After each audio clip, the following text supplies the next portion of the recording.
നമസ്കാരം. The tarot insight journey എന്ന YouTube ചാനലിലേക്ക് സ്വാഗതം.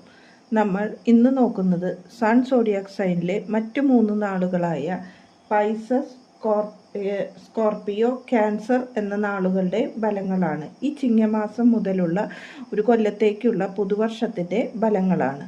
അവരുടെ പൊതുവായ കാര്യങ്ങൾ പറയുകയാണെങ്കിൽ അവർ വളരെ നവോന്മേഷത്തോടു കൂടിയ വ്യക്തികളാണ് എന്ന് കാണാം. ആകർഷകമായ കാര്യങ്ങളാണ് അവർക്ക് ഉള്ളത്. മറ്റുള്ളവരെ ആകർഷിക്കുവാനുള്ള കഴിവുണ്ട് എന്നും, എന്നാൽ പല കാര്യങ്ങളും നിഗൂഢമായി വെച്ചുകൊണ്ട് നടക്കും എന്ന് കാണുന്നു. പലതും തുറന്നു പറയുന്ന സ്വഭാവക്കാർ അല്ല. വളരെ ലോലമായ ഹൃദയമുള്ളവരാണ്. പെട്ടെന്ന് തന്നെ സെൻസിറ്റീവ് ആകുകയും വികാരങ്ങൾ പ്രകടിപ്പിക്കുന്ന വ്യക്തികളാണ് എന്ന് കാണുന്നു. ഇനി അവരുടെ career, finance, health, love and relationship, health, overall outcome, ഈ കാര്യങ്ങളാണ് ഈ കൊല്ലത്തേക്ക് വേണ്ടത് നമ്മൾ നോക്കുന്നത്. സൺ എന്ന എനർജിയാണ് അവരുടെ വന്നിരിക്കുന്നത്. സൺ എന്നത് ഉത്സാഹത്തോടും ഉന്മേഷത്തോടും കൂടി ഉള്ള എനർജിയാണ്. ഈ എനർജിയിൽ കരിയർ നോക്കുകയാണെങ്കിൽ ഈ കൊല്ലം വളരെ സന്തോഷകരമായ കാര്യങ്ങൾ അവരുടെ ജീവിതത്തിലേക്ക് വന്നു ചേരുന്നു എന്ന് കാണുന്നു. തൊഴിലിടങ്ങളിൽ സന്തോഷവും സമാധാനവും ലഭിക്കുന്നതായും തൊഴിൽ പുരോഗതി ലഭിക്കുന്നതായും കാണുന്നു. അവർ പാസ്റ്റിലുള്ള കാര്യങ്ങളെല്ലാം തീർത്തുകൊണ്ട് മുന്നോട്ട് കുതിച്ചു വരുന്ന ഒരു യാത്രയാണ് കാണുന്നത്. ഫൈനാൻസിൽ ഒരു കുടുങ്ങിയ അവസ്ഥയാണ് ഈ വ്യക്തികളുടെ കാണുന്നത്. പല കാര്യങ്ങളും മുന്നോട്ട് പോകുമ്പോൾ കാണുവാൻ പറ്റാത്തതും പല ഓഫേഴ്സ് വരുന്നതുമായി കാണാം. പക്ഷെ അതൊന്നും സ്വീകരിക്കുവാൻ പറ്റാത്ത അവസ്ഥയിലേക്ക് ചില കാര്യങ്ങൾ കൊണ്ടെത്തിക്കും. മുന്നിലുള്ളതിൽ കുടുങ്ങി നിൽക്കുന്ന അവസ്ഥ. പുതിയത് സ്വീകരിക്കണോ എന്നത് ആലോചനയിലിരിക്കുന്ന ഒരു സമയം കാണിക്കുന്നു. കൃത്യമായ തെരഞ്ഞെടുപ്പുകൾ നടത്തി മുന്നോട്ട് പോകേണ്ടതാണ്. ലവ് ആൻഡ് റിലേഷൻഷിപ്പിൽ എന്ത് കാര്യങ്ങളിൽ തീരുമാനം വേണം എന്നത് ഒരു അവസ്ഥയിലാണ് ലവ് ആൻഡ് റിലേഷൻഷിപ്പിൽ ഇരിക്കുന്നത്. ജീവിതം തുലനം ചെയ്തു നോക്കുക എന്ന അവസ്ഥ.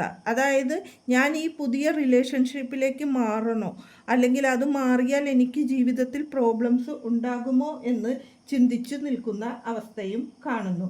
കൃത്യമായ കാര്യങ്ങളിൽ ഒരു തീരുമാനമില്ലാതെ മുന്നോട്ട് പോകുന്നത് കാണാം.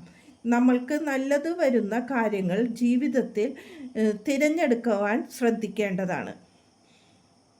ഇനി ഹെൽത്തിൽ നോക്കുകയാണെങ്കിൽ ഹെൽത്തിൽ ചില മാനസിക ഭാരങ്ങൾ ഉള്ളത് കാരണം അത് ശരീരത്തിനെ ബാധിക്കുന്ന അവസ്ഥയാണ് കാണുന്നത്.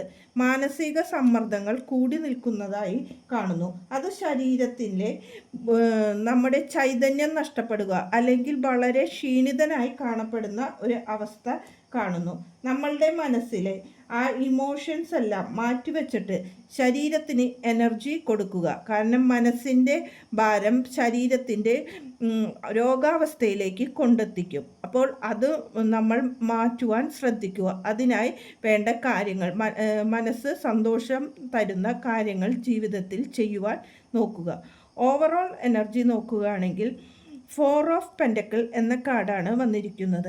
പല കാര്യങ്ങളിലും എന്ത് വേണമെന്ന് ചിന്തിച്ചുകൊണ്ട് പിടിച്ചു വച്ച് ഇരിക്കുന്ന കാര്യങ്ങളെ ആണ് കാണിക്കുന്നത്. ആ റിലേഷനിലാണെങ്കിലും എന്തിലാണെങ്കിലും ചില കാര്യങ്ങൾ ജീവിതത്തിൽ വിട്ടുവീഴ്ചയ്ക്ക് തയ്യാറാകണം എന്നാണ് ഇവിടെ യൂണിവേഴ്സ് പറയുന്നത്. നമ്മൾക്ക് എല്ലാ കാര്യങ്ങളിലും പിടിച്ചു വച്ച് നിൽക്കേണ്ട ആവശ്യം ഇല്ല. ഇനി സാമ്പത്തിക കാര്യങ്ങളിലാണെങ്കിൽ വളരെ ശ്രദ്ധയോടുകൂടി പോകേണ്ടതാണ്.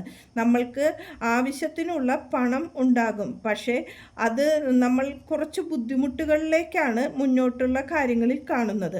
അപ്പോൾ ആവശ്യത്തിനുള്ള പണം ഉണ്ടെങ്കിൽ പോലും ചിലവഴിക്കണോ വേണ്ടയോ എന്ന ഒരു ബുദ്ധിമുട്ടിൽ നിൽക്കുന്നതായി കാണാം. അത് മാറുവാൻ പല കാര്യങ്ങളിലും നോക്കിക്കണ്ടു പോകേണ്ടതാണ്. പുതിയ ഓഫേഴ്സ് വന്നാൽ നല്ലതാണെങ്കിൽ സ്വീകരിക്കുവാൻ, അത് കരിയറിൽ ഉള്ള ഓഫേഴ്സ് സ്വീകരിക്കുവാൻ ബുദ്ധിപൂർവ്വം ചിന്തിച്ച് പോകുക. ഇതാണ് ഇന്നത്തെ റീഡിംഗ്. നന്ദി, നമസ്കാരം.